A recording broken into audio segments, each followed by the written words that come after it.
So ఇప్పుడు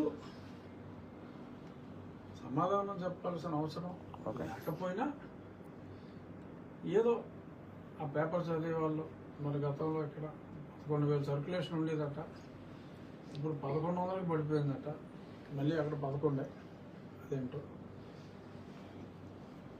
అయినా సరే పెద్దగా చదవరు అనుకున్నా ఫ్రీగా ఎక్కడ పడితే అక్కడ వేసేస్తున్నారు కాబట్టి ఎవరో చదివిన వాళ్ళు నన్ను అభిమానించే వాళ్ళు కూడా కాస్కో ఇష్కిష్కో ఉంటారు కాబట్టి ఈ పదానికి అర్థం జగన్ గారికి అర్థం అవుతుంది. సో కాస్కో ఇష్కిష్కో ఉంటారు కాబట్టి వాళ్ళకి కొంచెం క్లారిఫికేషన్ గతంలో నేను ఇచ్చా, ఎన్నోసార్లు చెప్పా, అయినా సరే మళ్ళీ చెప్దామని. ఇప్పుడు గత 5-6 రోజులుగా సాక్షి పేపర్లో ఏకరువు పెడుతున్న అంశాలు 2020 నుంచి సాక్షివాడు వేస్తూనే ఉన్నాడు, రెగ్యులర్గా వేస్తూనే ఉన్నాడు.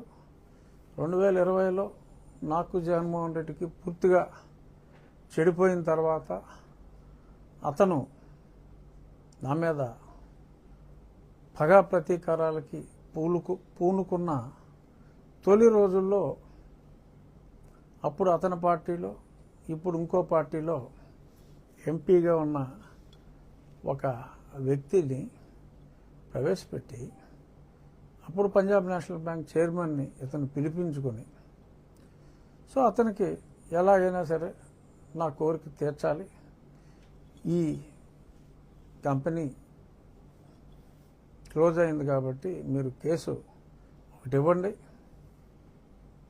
మాకు కావాల్సిన వాడు ఉన్నాడు సిబిఐలో, మేము చర్యలు తీసుకుంటాం అని అంటే ఆయన ఇంకో బ్యాంక్ అయినా కలిపి ఇమ్మీడియట్గా జగన్మోహన్ రెడ్డిని ఏ ఆజానుభావుడైనా ఒక ఎంపీ కలిపాడో వాళ్ళని తీసుకొచ్చి ఆ 48 గంటల్లో మీరు సమ్వేర్ ఇన్ సెప్టెంబర్లోనో అక్టోబర్లోనో 2020 ఆ సాక్షి పేపర్లో ఫ్రంట్ పేజ్ రఘురామ నివాసాలపై సిబిఐ దాడి, ఆఫీసులపై అన్నిట్లపై దాడి, విపరీతంగా అసలు టన్నులకు టన్నులు, లారీలకు లారీలు కాగితాలు దొరికేసినాయి అని చెప్పి రాశారు. అప్పుడే అంటే 2020లోనే రాశాడు. ఆ తర్వాత అసలు కొనసాగుతుంది విచారణ, అలా ఇలాగా రఘురామరాజు అరెస్టు తథ్యమని ఇప్పుడు వాగుతున్న వాగుడు అప్పుడు కూడా సాక్షిలో వాగాడు. ఇది కొత్త వాగుడు కాదు, అప్పుడు వాగుడే. అప్పుడే ఎప్పుడైతే వారు రైడ్ చేయించారో, మామూలుగా 48 గంటల్లో రైడ్ అనేది జరగదు. అసలు అది ఎఫ్ఐఆర్ రిజిస్టర్ చేయాలంటేనే మామూలుగా 4-5 నెలలు పడుతుంది. బట్ జగన్మోహన్ రెడ్డికి అప్పుడు ఉన్న పట్టుది, ఆ పట్టుతో మరి ఇమ్మీడియట్గా రైడు, ఎఫ్ఐఆర్లు, ఇన్వెస్టిగేషన్లు అన్నీ జరిగినాయి. ఇప్పుడు వీళ్ళు 2,000 కోట్లు అని మాట్లాడుతున్నారు. ఆ 2,000 కోట్లు అన్నది అసలు ప్రాజెక్ట్ కాస్ట్ ఒక 300 మెగావాట్, ఒక 180 మెగావాట్. అసలు భారతదేశంలో నేను కట్టినంత lowest capital cost per megawatt ఎవరూ కట్టల. ఆ 180 మెగావాట్ ప్లాంటు 5 సంవత్సరాలు రన్ అయిన తర్వాత 300 మెగావాట్ ఒక 2 years సక్సెస్ఫుల్గా రన్ అయింది. ప్లాంట్ కట్టాం, మొత్తం రెండు కలిపితే ప్రాజెక్ట్ కాస్టులు 2,000.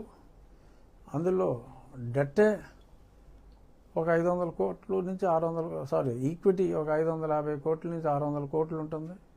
ఆ మిగిలింది డెట్. మెజారిటీ మోర్ దాన్ 70% 180 మెగావాట్కి, అరౌండ్ 45% ఆ 300 మెగావాట్కి, 40% 300 మెగావాట్కి రీపే చేసిన తర్వాత అప్పుడు ఇలాంటి పనికిమాలిన సీఎంఏ అక్కడ ఉన్న రోజుల్లో జయలలిత గవర్నమెంట్లో నాకు పేమెంట్స్ రాకపోతే నేను జయలలిత ప్రభుత్వం మీద ఎలక్ట్రిసిటీ బోర్డు మీద చర్యలు తీసుకోవాలి. ఎన్సిఎల్టీ అప్పుడే వచ్చింది. ఆ రూల్స్ ప్రకారం నా పేమెంట్స్ ఇవ్వకపోతే నేను బ్యాంక్స్కి పే చేయాలి, ఇవ్వకపోతే ఆ అసెట్లు అమ్మైనా సరే నాకు డబ్బు పే చేయాలి అని చెప్పి అప్పుడు వచ్చిన కొత్త చట్టం ప్రకారం నేను కేసు ఫైల్ చేస్తే, సరే ప్రభుత్వం వాళ్ళు కోర్టులో నాకు ఆర్డర్ ఫేవరబుల్గా వచ్చినప్పటికీ కంటెంప్ట్ ఆఫ్ కోర్టుకు కావాలంటే ఇల్లని వాళ్ళు కౌంటర్ క్లెయిమ్స్ పెట్టి, ఈ సప్లై చేసినప్పుడు ఎవ్రీ 1 అవర్కి మేము మీటర్ రీడింగ్ చూస్తాం, ఈ హాఫ్ అన్ అవర్లో తగ్గిన దానికి పెనాల్టీ, ఈ హాఫ్ అన్ అవర్లో ఎక్కువైన దానికి మేము సప్లై చేయక్కర్లేదు, 10% ప్లస్ ఆర్ మైనస్ క్లాజ్ ఉన్నప్పటికీ రకరకాలుగా చిత్రహింసలు పెట్టి పేమెంట్లు ఆపేసి లిటిగేషన్ చేశారు. నేను ఏ చట్టం ప్రకారం వాళ్ళ మీద కేసు వేసానో నా వాకీలు రాలేదని, ఆ చట్టం అమల్లో ఉంది కాబట్టి నేను వాళ్ళ దగ్గర నుంచి డబ్బులు రానందువల్ల 2 క్వార్టర్లు డిఫాల్ట్ అయితే ఎన్సిఎల్టీ ఈ లెండర్స్ ఎన్సిఎల్టీకి వెళ్ళి ఈ కంపెనీని అమ్మేశారు. అమ్మగా కొంత డబ్బు వచ్చింది. అక్కడ అసెట్ బిల్డ్ చేసాం అది మాట్లాడిన కంపెనీలకి. ఈ సందర్భంలో ఏమైంది, ఇంటర్ కార్పొరేట్ డిపాజిట్స్ ముందు 1 సంవత్సరం పాటు బ్యాంక్ లోన్ డిఫాల్ట్ అవ్వకూడదని అన్ని కంపెనీలకి హోల్డింగ్ కంపెనీ ఒకటే కాబట్టి ఈ ప్రతి ఇండివిజువల్ ప్లాంట్కి సపరేట్ పీపీఏలు ఉంటాయి కాబట్టి సపరేట్ నేమ్స్ ఉంటాయి.